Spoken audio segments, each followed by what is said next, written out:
What's up, fight fans? It's your boy Nick Cortella, MMA.com. Today, I'll be talking with community role model and pro Muay Thai kickboxer, Tom Edley. Tom, how are you doing, bud? Doing great, man. Thank you for taking the time. Absolutely. I appreciate your time, especially so close to fight week. I know you got done training and you got to eat and keep the body fueled, so we're kind of going to just get right into it. Sound good? Sounds great.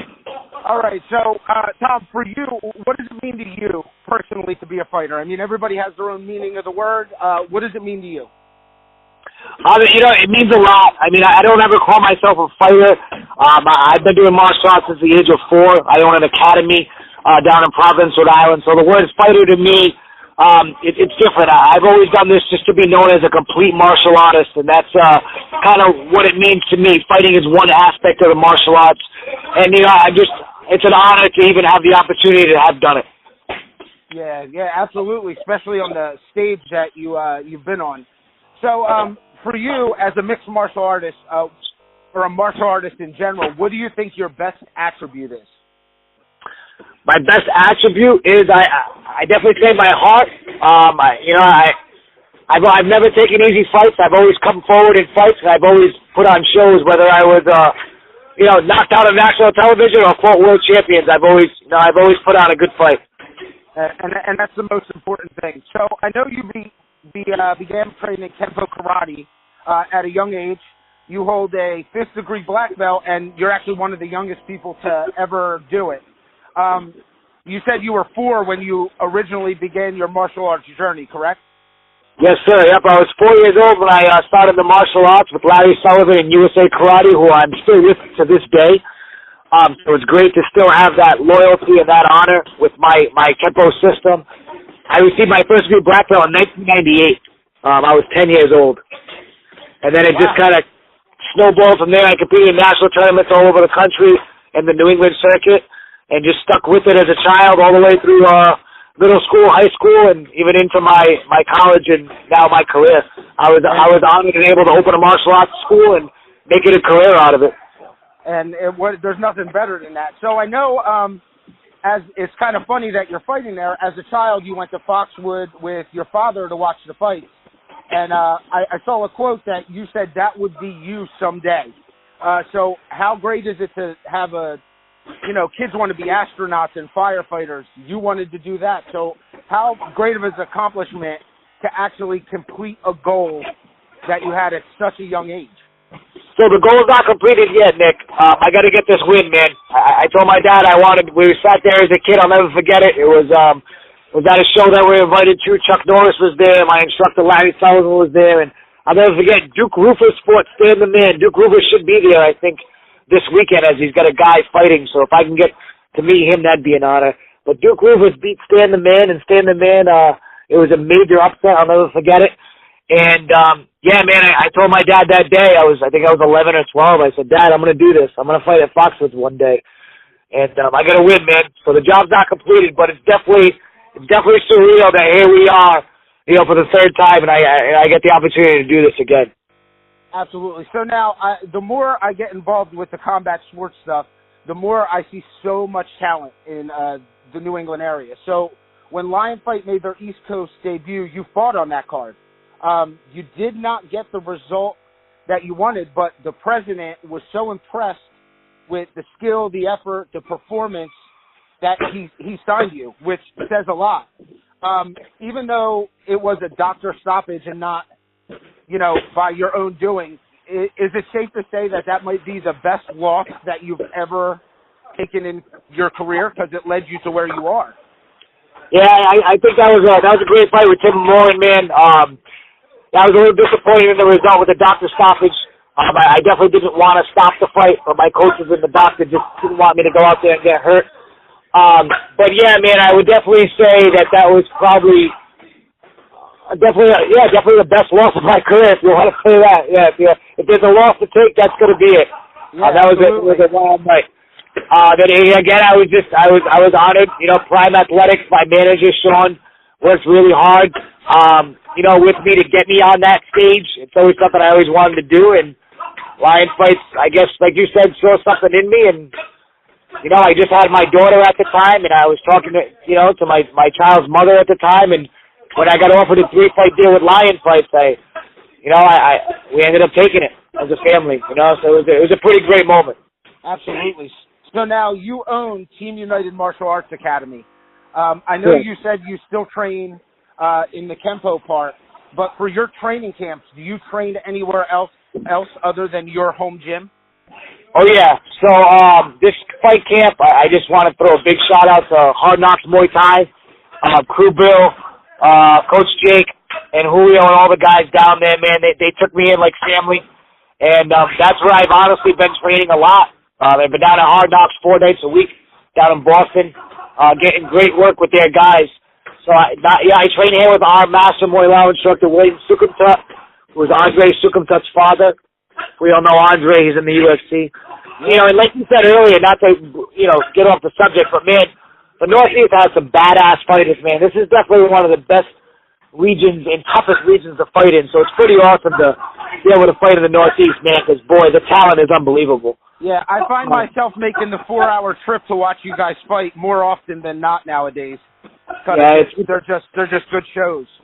Yeah, I mean, it just even from the amateurs up, I mean, it's just a very tough crowd. You know, great fighters, great gyms, great schools, great coaches. But you know, with Hard Knocks, that's another great gym down in Boston. I've had the pleasure to train with, and I've had the pleasure to train with, you know, many gyms over my years. But I definitely want to thank Hard Knocks this time around for really taking me under their wing. Yeah, well, I actually heard you mention the name. Your former opponent, Julio Pena, is now one of your teammates. Was it difficult to transition to a guy you had a slugfest with into now being a teammate, or it was no issue at all? So transitioning with him, no issue at all. You know, I posted the other day online. I mean, that knockout hurt me. You know, I definitely went into a minor state of depression. It was tough to swallow. You know, that definitely didn't see that happening or didn't plan for that to happen. But it's life. You know, you fall down, you get back up. Took me 3 years to kind of, in a sense, mentally recover from that. But Julio was the first guy who called me when I got rushed to the emergency room. Literally the first person. That guy, I have nothing but respect and love for him and his family and his wife. So no, it wasn't a hard transition, man, and it was pretty cool that it happened. Yeah, well, it's kind of obvious. Muay Thai, I think, has the most respect amongst fighters. So actually, the connection with you and Julio, is it safe to say that's like the true meaning of martial arts? Like you guys competed together, and now you're teammates. Yeah, so like it never happened.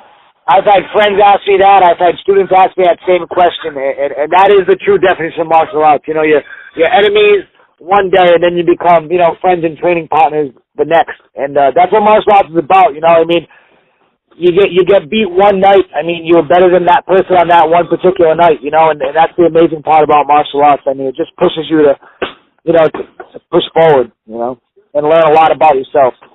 Absolutely. So now, after 3 years of not getting in the ring, what made you decide to come in for one last retirement fight? Is it because it's in your backyard, or what kind of click that you were like, you know what, this needs to happen?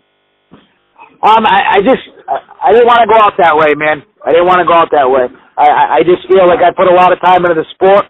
You know, I'm older in age now. I'm a little wiser. And I just, you know, I didn't want to go out. Like I said, I didn't want to go out that way. I didn't want my daughter to see me go out that way. I didn't want my students to see me go out that way. I preach to my students to never give up. And I just wanted this one last time for me. You know, I'm not doing this for anyone else. I'm doing it for me. I just want to prove to myself that you know, that wasn't the best Tom Evans in that ring that night, you know. Well, now, a lot of fighters do retirement fights, and, you know, down the road, they have another fight. Will this absolutely be your final competitive walk to the ring? If you ask my 3-year-old Layla Camilo, who I love dearly, this is absolutely the last fight. Yes, man, this is it for me. I know my body. My body's banged up. I've been doing this a long time. You know, and yeah, you just gotta know when to give it up. I'm blessed to have a full-time job with, you know, Citizens Bank and IT, and I own a martial arts academy. So I don't need to fight, and I don't do it for the money, you know. And I respect those guys that do, because man, what a career that is. But I don't do it for the money, so this is definitely my last fight. So now, you said your daughter, you said 3, right? My daughter's 3 years old, yeah. Has she kind of embraced the whole martial arts scene, seeing that you're a professional fighter? I'm sure she's been in the gym. Has she kind of like embraced the whole idea of martial arts? Yeah, so she just started ballet and she loves it. Her mother got her involved in ballet, and we're gonna get her into karate when she's ready. She definitely knows about it. She's definitely in the gym a lot, you know, and she's ready to go. I don't want to push her into it. I want her to, kind of embrace it. I don't want to shove it down her throat. But yeah, she's definitely gonna be doing martial arts. And she definitely knows what her father does for a living. So now at Foxwoods, you got a tough opponent in John Adams. No doubt that you will both be leaving it all in the ring. Without going, not so much as a trash talk, but you have envisioned the way this fight's going to end. Like, obviously, you're going there to win. That's not the question. But how do you see the fight going? Could you put a prediction on it, or you're just ready to go in there and do what you do? So I gotta say, man, I don't know if a lot of people know this, but you can ask my manager, he can confirm. But this was like my 8th or 9th opponent in the last 3 weeks. So it's been a crazy ride. And I just got a lot of respect for Johnny Adams for stepping up. I think I Facebooked him the other day and told him, thanks for being a fighter, right? Everyone says they're a fighter until it's time to get in the ring and do the medicals and all that stuff that's required with it, So Johnny Adams stepped up to the plate. He's a tough kid. He's got to come forward a lot. I know he's aggressive. So I'm just going to do what I do, man. I'm not going to make a prediction because, I make a prediction, it goes another way. I think it's going to be an exciting fight, like always. Yeah, well, I have no doubt. And my last question, and this might be outside of the fighting, one of the most important questions. You've literally been labeled a lifelong role model in your community. How does that make you feel? Like, your community looks up to you and what you've done with your life and in martial arts. How great is that to be coming into your retirement fight in your backyard and have that kind of praise, win, lose, or draw? I mean, at 30 years old, it's definitely an honor, and it's a sense of self-worth. It makes me really, really motivated to continue to do what I do. There's a lot that goes along with it. I did what I set out to do with my fighting career. I used it as a catalyst to complete many other great things for the community and for the community. So it really helped. That fighting was definitely a big catalyst. But my job is far from over, man. I have so many more goals to fulfill to help the community through the martial arts. I'm honored, humbled, and happy I've been labeled by so many as a lifelong role model. It means a lot. All I can do is just keep pushing forward to these kids and for the future of martial arts.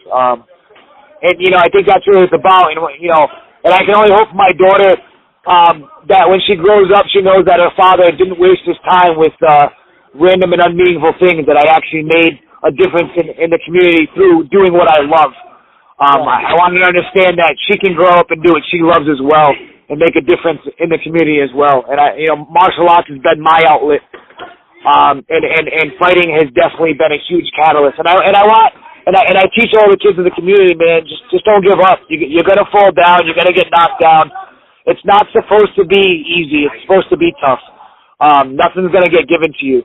So to answer your question honestly, it's very humbling. I really feel that I have so much more work to do, and I have a strong passion for what I do. And I enjoy it. I enjoy giving back. I said I had a belt promotion the other day, and I told the parents of my students, I said, don't thank me, thank your children, thank the instructors, thank everyone who put in time with these kids, because it's a dream come true, to be honest with you. So now to not keep you, I kind of want to give you the floor so you can thank whoever you want, your sponsors, your manager. So go ahead and give your shout outs out. Yeah, so first I want to thank, long-time friend and manager, Sean Rockwell, and Prime Elite Management. Without them, I wouldn't have ever had this opportunity. So, and they've been so good to me over the years. I want to thank my coach, William Sukumta, and, he helps me run Team United Morilao, which is the Morilao of Team United Martial Arts Academy. I want to thank all my coaches and instructors from my academy. I want to thank my parents who have allowed me to train for this fight. There's so much that goes into running a business that people don't see, and my instructors have given me the opportunity to train 4 days a week at Hard Knocks and really put my time in to get ready for the fight. So that goes a long way. I want to thank Wingjin Sound. They were official. They gave me some nice wireless headphones, hooked it up. Brandon Ready Meals. They hooked it up for the last couple of weeks of my fight camp with food. They're great. I want to thank Cryotherapy in West Roxbury. They've been phenomenal. That's been like the magic trick to keeping, I guess, my broken body healthy and together. I also want to thank Be Humble clothing line and protein supplements. They've helped me out early in the camp. I'm excited to have them on my team. NFS, which is supports Prime Athletics. So them are really my main sponsors. And I just want to thank everyone who's ever purchased tickets, who's ever supported me over the years. It really has been a roller coaster of a ride. And, I can respectfully bow out on Saturday. It's going to be a great opportunity. I want to thank Lion Fights for giving me this one last opportunity to go out on my way. And, if it doesn't go out the way I want, it still was the way I want. I got one more chance to kind of just go out my way. And Lion Fight is the largest Muay Thai organization in the United States, and I'm just honored to be able to do it one last time. That is awesome. Now, as for me, first and foremost, I got to thank Tom I got this guy at the end of his training, so he's probably exhausted. I'd like to thank my sponsor, Primal Gym. Shout out to my guy Wayne over at Top Team Management. Also, you can tune into the fights this Saturday, Access TV, to see Tom make his final walk to the ring. Tom, again, thank you for your time, and I actually look forward to meeting up with you on Saturday because I'll be there. Yeah, man, we're going to be at the after party, man. I'm excited to kind of hang out with everyone at the end. It's going to be a good time. I mean, I think I'm going to be the first pro fight, I think, on the card, so I'm excited to start it off and make some fireworks. Absolutely, and then we'll hang out and we'll have a good time afterwards. Sounds good, man. I want to thank you for this interview. Anytime, Tom. Have a great day. I'll see you this weekend. Thank you, sir. All right, take care.